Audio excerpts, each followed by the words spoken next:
Listen, my plan was not to review this season because I never finish it out. When I say never, ever finish it to the end. But let's make a commitment.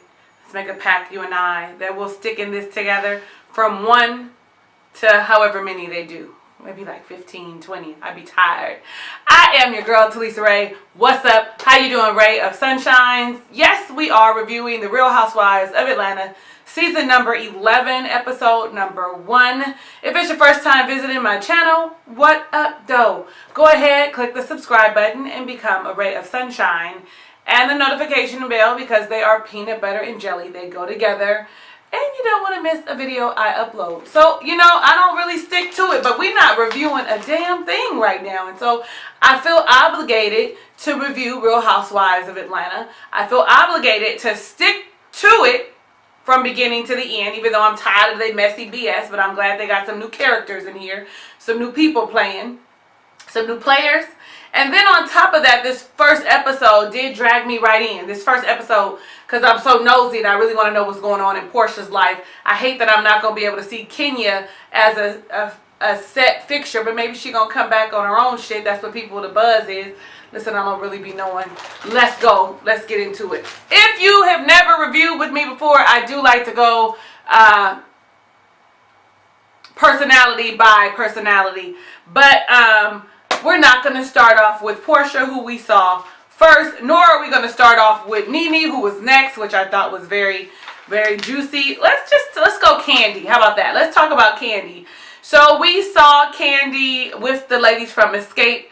They are receiving a Golden Note Award. I was like, Golden Globe, ain't that movies a Golden Note Award? They feel like they had well deserved it long time ago. And also they made mention on the bus, or in the van, or whatever the hell the thing that they were in. It was probably one of those party limo, van, bus things. When they said that whenever people talk about best 90s girls groups, they never mention Escape. They feel like they should get a mention like everybody else. What do you guys think? Let me know down below in the comments. I think that they were at the top of their game back in the 90s. But when I think of best female girl groups, I don't go Escape. And I'm not sure why that is, because they did have hit music. So let me know down below in the comments. I'd like to know what you think. Do you think that they are like one of the best or the best women's acts of the 90s? I'm curious to know. But we see Riley is still having issue with her mom being gone.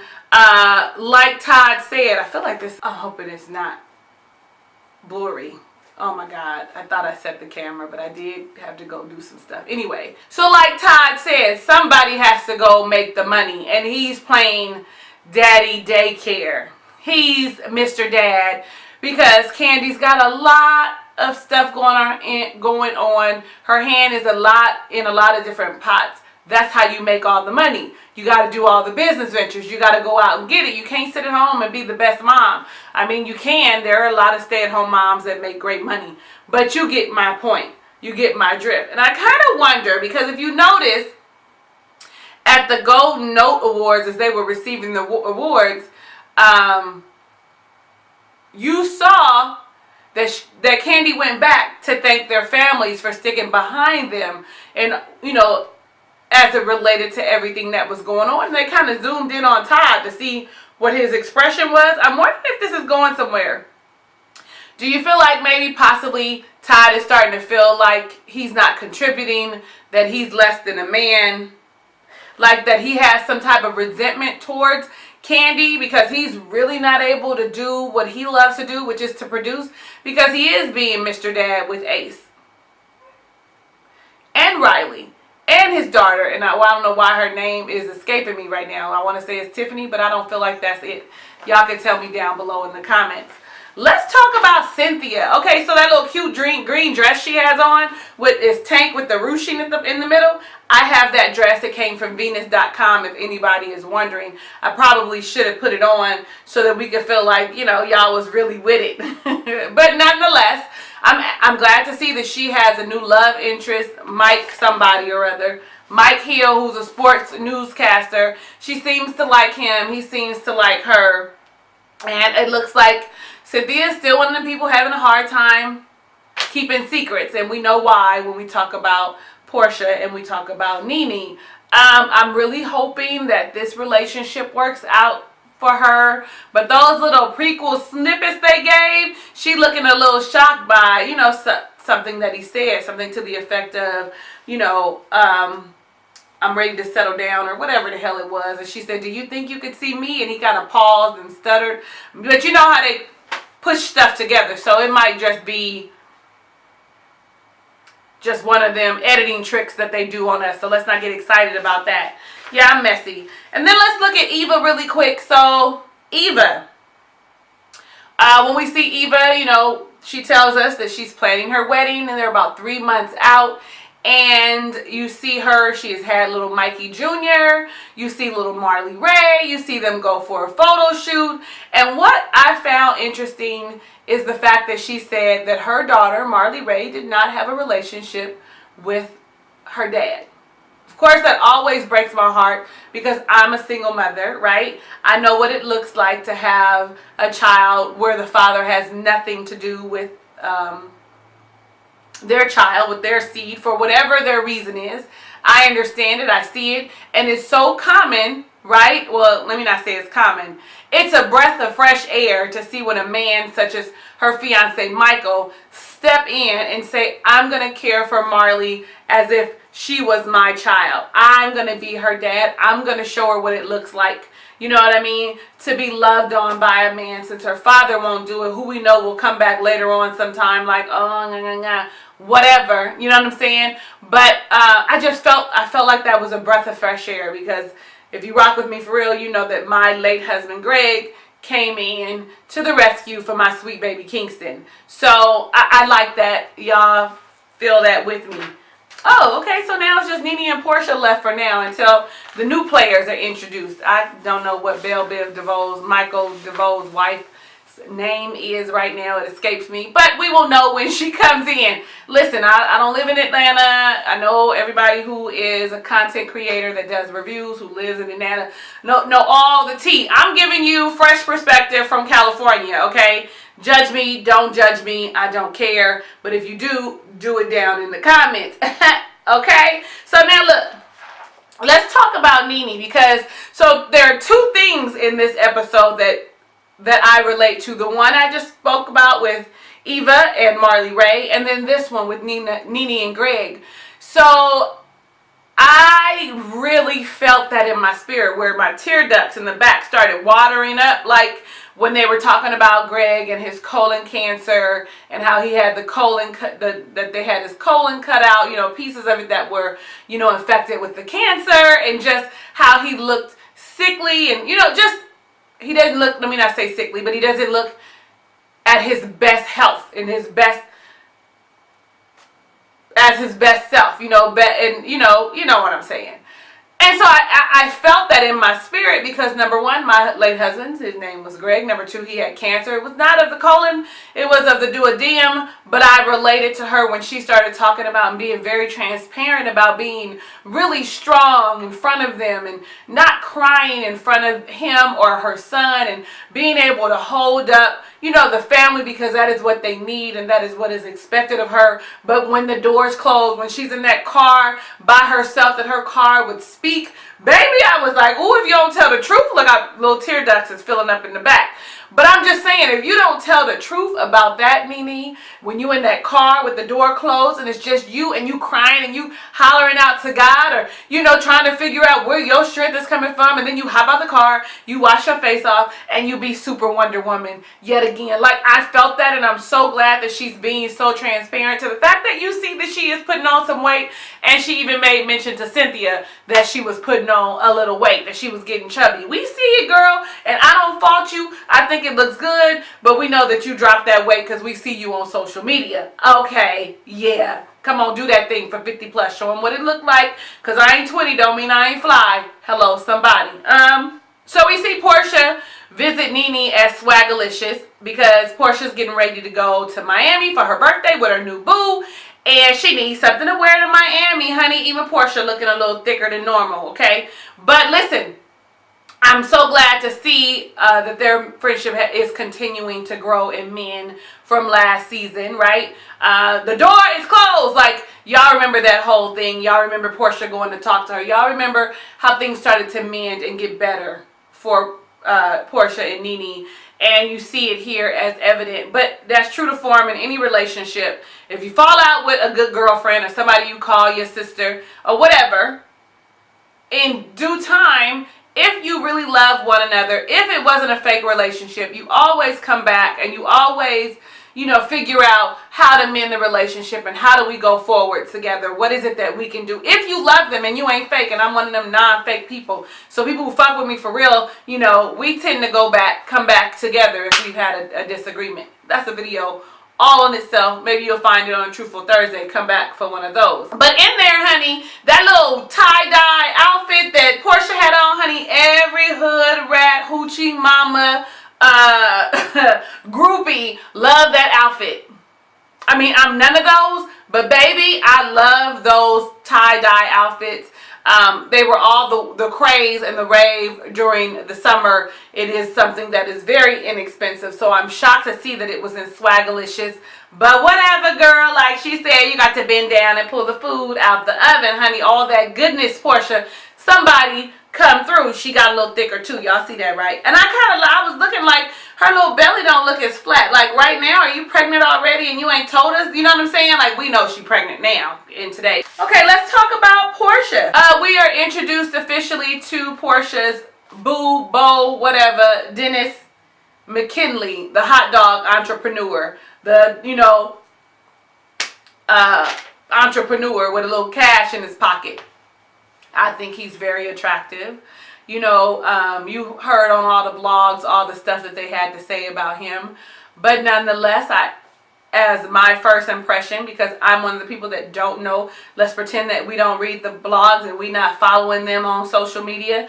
I thought that he was very handsome. I also felt like he was very attentive towards her. I was glad to see her smiling and happy, knowing that this was something that she wanted. And she said it, honey, you got it. The tongue is powerful. Speak those things as if they were, as if they are. And that is what she did. Y'all remember in the finale when she was all, me, I'm the next one to get married. Well, baby, go on, claim that thing. So I really hope that this relationship is everything that she wants it to be. We're pretending we don't know what's happening in today's present day. But here's the thing I want to know. So they go ring shopping, y'all. I hear people go ring shopping all the time when they get ready to get married. Now, I might be different. I mean, you know what I like. You know, one of my girlfriends is talking about getting married, right? And so we were talking, and I was like, she was like, well, we went to a ring store, a jeweler also. And I was like, to me, it's just really weird. She was like, well, I want him to get what I want. I feel like y'all can be mad at me, and if you are, let me know down below in the comments. I feel like we should have a conversation, you know, in general about the things that I like. Because I feel like, okay, so we go ring shopping so you know what I like. So I know you're going to ask me, so what's the surprise? Just go ahead and bring the ring and be like, baby, I got the ring. Will you marry me? Like, to me, I feel like it needs to be sheer surprise. For me, I want to be like, oh my God, I wasn't fucking expecting him to ask me to marry him. You know what my style is. You know, like Portia, he knows that Portia wants the most expensive thing, a big ass rock on her finger. He knows that, right? So he knows that, you know, I need to get a good clarity because of the type of woman she is. And he knows she knows what he's capable of purchasing because of his portfolio, his financial portfolio, right? So I feel like, do we really have to go to the ring shop? Can't he take Lauren, his good girl, her good girlfriend, her best friend, her sister? You know what I'm saying? Like, take me. If you're confused, you know what it is that you want, and I'm going to say, well, the clarity isn't good, or, oh, she prefers a princess cut, or, you know, it would be my responsibility as your good girlfriend to tell your soon-to-be fiance what you would like. In addition, I feel like I should help you plan the surprise if you don't know how to surprise her. Does she want something intimate, or does she want it in front of friends and family? I would now prefer something intimate if my future husband is watching, okay? I really don't want to go, no, I don't want no big ass wedding either if my future husband is watching.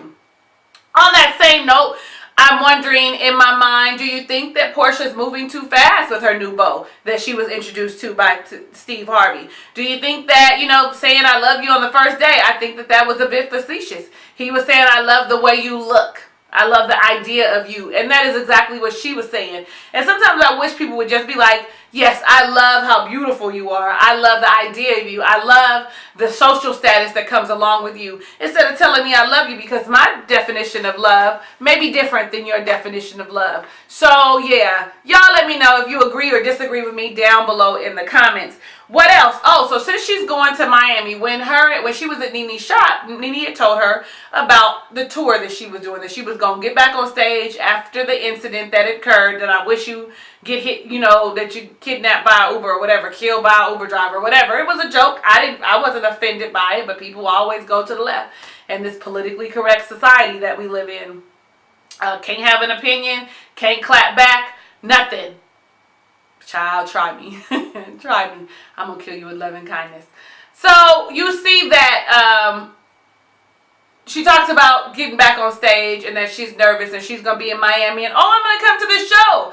Maybe I'll bring my beau. She says she's going to bring her beau for Nene. Okay. But later on, you see that Portia and Lauren and her new assistant, because Lauren's no longer her assistant after all that blow up, right? We see that she says, you know what, I'm not going to introduce him to the girls. But I think that I'm not going to introduce him to the girls, but I want us to all to go down to Miami to support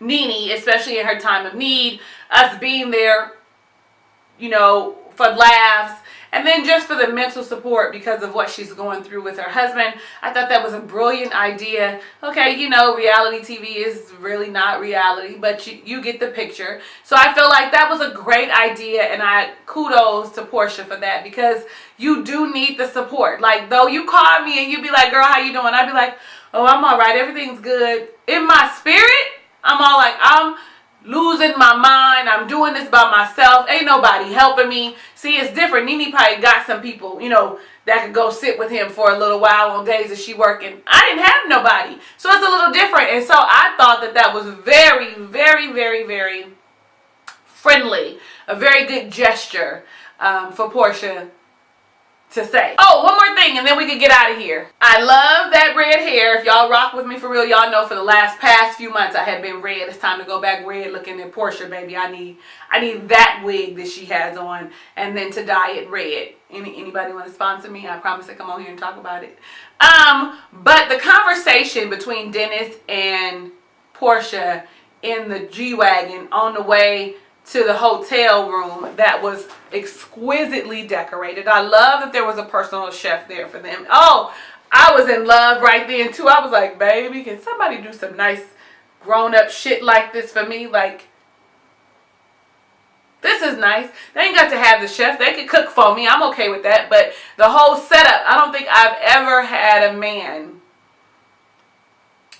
have the room prepared for me. It's always me doing that for them.